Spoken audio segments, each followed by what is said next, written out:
Hi, welcome to the channel. So today I'm going to show you the best kept secret in British barbecue.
So John, tell me a little bit about yourself, how you started in your career and how you've ended up being here. Yeah. So like I started off my career at sea, like I've done 17 years with P&O, started in 2000, and then sort of left in like late 2016. Got my first head chef's job down at a large hotel down on the southeast coast, and and we ended up sort of lifting up their food and beverage departments and things like that, got them rosettes in their restaurants and sort of uplifting all the weddings and things like that, and then we were looking for sort of a change afterwards. The owners then approached us with an opportunity that we couldn't turn down. We were sort of big barbecue sort of enthusiasts that we do on like domestic type of level and at home barbecuers and stuff, and then this sort of turned up, and then that was it really. And then the idea of having like a barbecue sort of smokehouse hotel was very sort of interesting for me, and it was something that I hadn't seen before, and especially with all of the plans and the vision that they sort of showed us and stuff, it was really important that we took this opportunity. So yeah, we've done that, and yeah, here we are, like nearly 4 years later down the road, after all of COVID and stuff like that as well. It's been pretty sort of tough, but we believe in the product, we believe in what we do, and we're given the tools to be able to do our job to the best of our ability. So in the current climate, it's very lucky and very rare to sort of find these type of things. So we're really lucky, but on the other side, a lot of hard work's gone into this. And another really exciting thing, that an opportunity, was the fact that we get to go off to America and we go and eat in the most amazing smokehouses that are ranked. I saw your Instagram page and you're outside Franklin's. Yeah, I wasn't jealous. So luckily, we're very lucky enough. I mean, we've done Franklin's about 3-4 times now. Yeah. Interstellar, we do LA Barbecue, we do Laura, which is the spin-off of Franklin's, and just loads of other sort of smokehouses as well that we go to. And you go there just to like obviously soak up the ambience, but also 100%. get ideas and Yeah. you know, come like just sit and can't compare what you're doing to what That's exactly Texas, what we which do. is like the benchmark. Yeah, of course. Isn't it? So yeah, it's exactly what we do. We go out to these countries. We go out to America to go and eat the best because we want to be the best. And there's no way that you can, if you think you're a good barbecue and you haven't eaten amazing top world-class barbecue, you literally have your mind blown. Like it's a completely different sort of kettle of fish, and the way that we sort of, you know, and the way they do it is just unreal. And this was a real big eye opener for me in offset cooking. Yeah. The flavour was just, the smoke rings are just on another level. Bark that's been able to produce, it's the right papers that you use, it's the right solutions to do your spritz in, it's about the logs that you use, you know. Unfortunately, you know, getting post oak here in the UK is something that's, you know, pretty much sort of non-existent, unfortunately. So we're using your up kiln dried oak. It is similar, but it's all of these sort of little fine tuning. So people that eat barbecue all the time, and people that, you know, are big sort of, you know, they do this as a hobby and stuff. Yeah.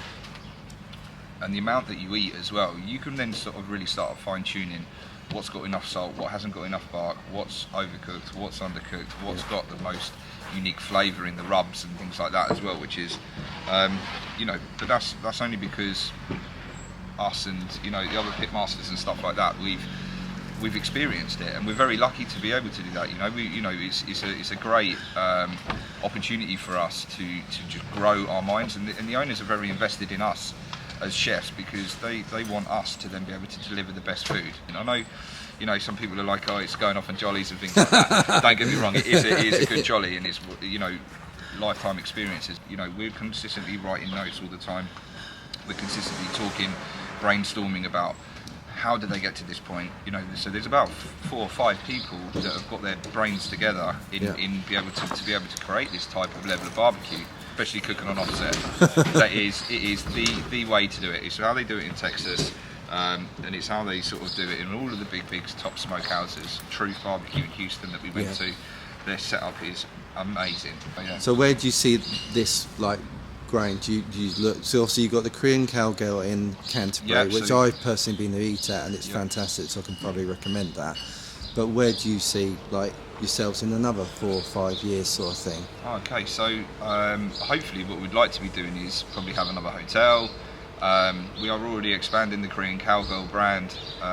We've already got a site in Canterbury at the moment that we're doing, and we are increasing that site in Canterbury to a much larger site, which we're really excited about. And then now we're just opening up a new site as well in Camden.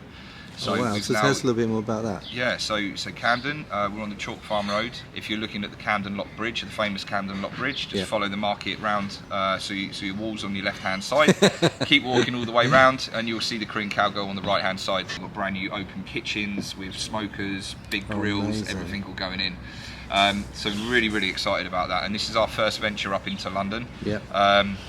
And you know, we've been doing a lot of marketing at loads of other big food festivals and things like that recently, which has really sort of catapulted us up, you know, to get the market up into London and stuff. And just networking with the right people, I think, is another really important thing as well to help. But that's half the battle, isn't it? Getting people to know about you, and word of mouth is one thing, but there's a lot of different avenues that you can like get people to know about you and about the brand and try and roll that out. So you're doing loads of shows and what have you. Do you normally do lots of shows then?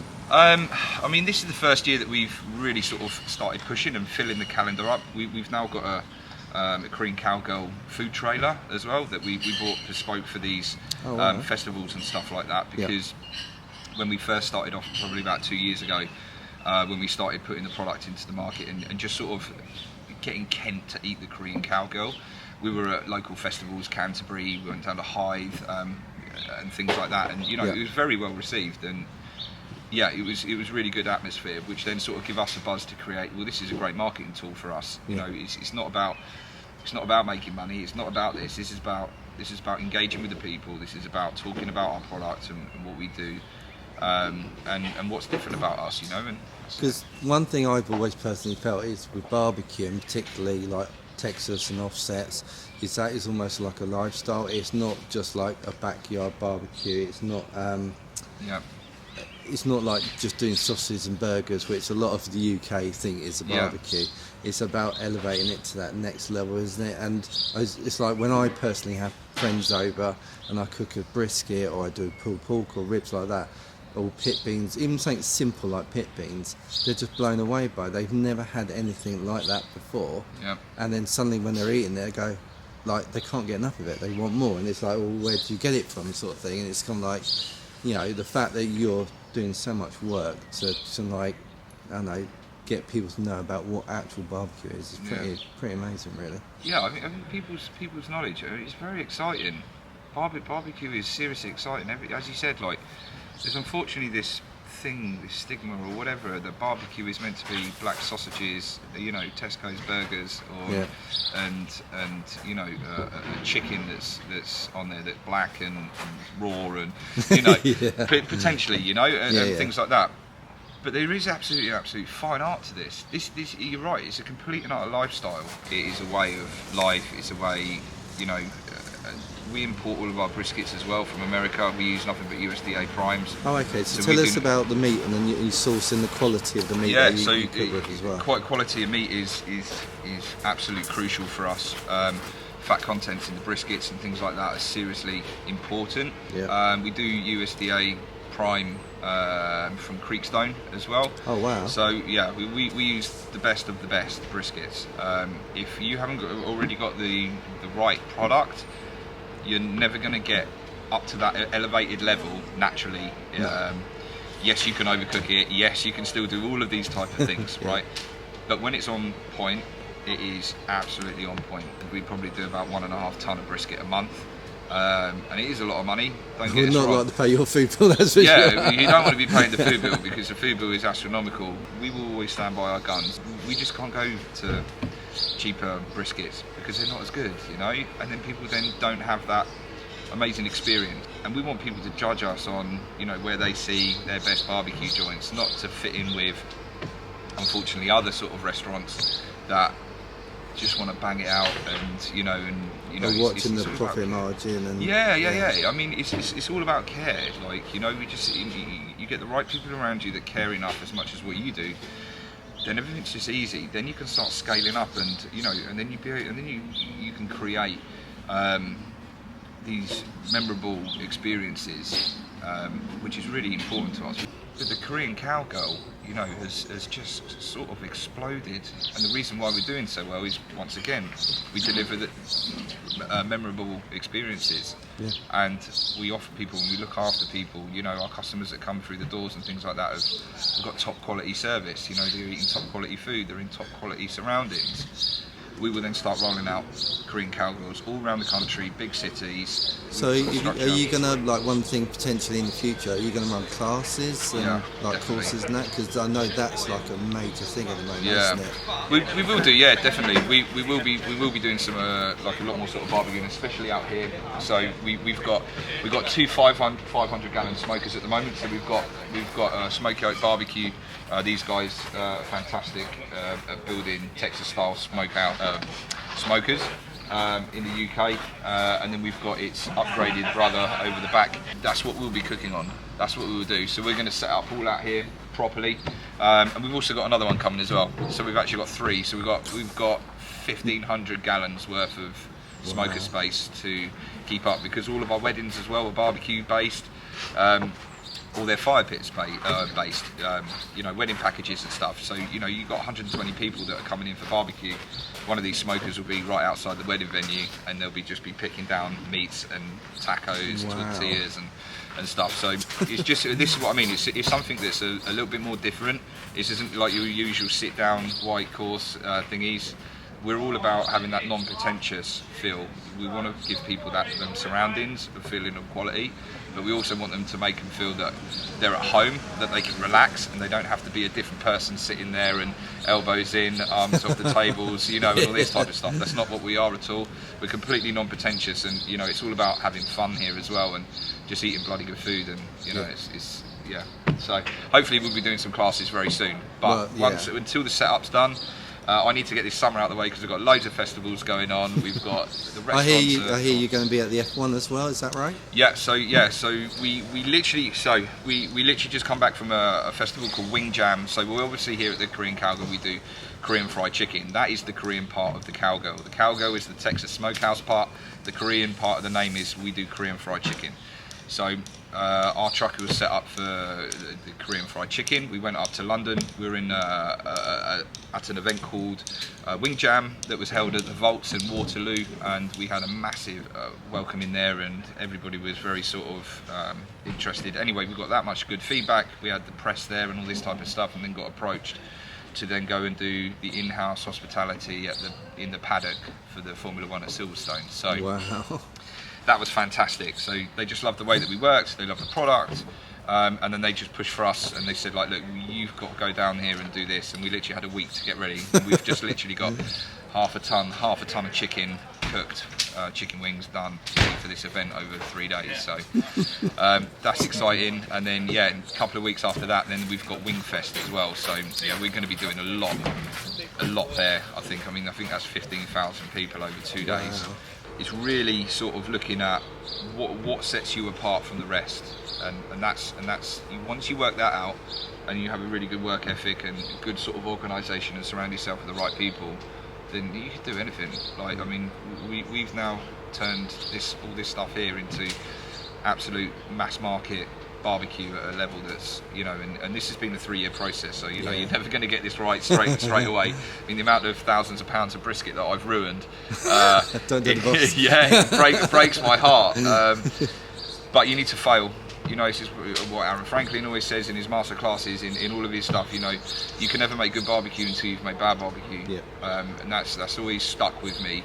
So and our motto here is always fail fast. And if it's something that could potentially really rocket us to even more success or whatever, we'll do it. But if it causes us to absolutely fail, we will still do it, because we learn from it, and it's really important to just give it everything. But sometimes it's just important to learn what not to do as to what to do, isn't it? So important.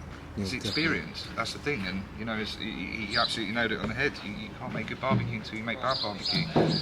And it's your personal taste as well. It's about what rubs you like. Do you like them sweeter? Do you like them more salty? Do you like them spicy? Were they a little bit dry last time? Shall I start wrapping a little bit sort of earlier?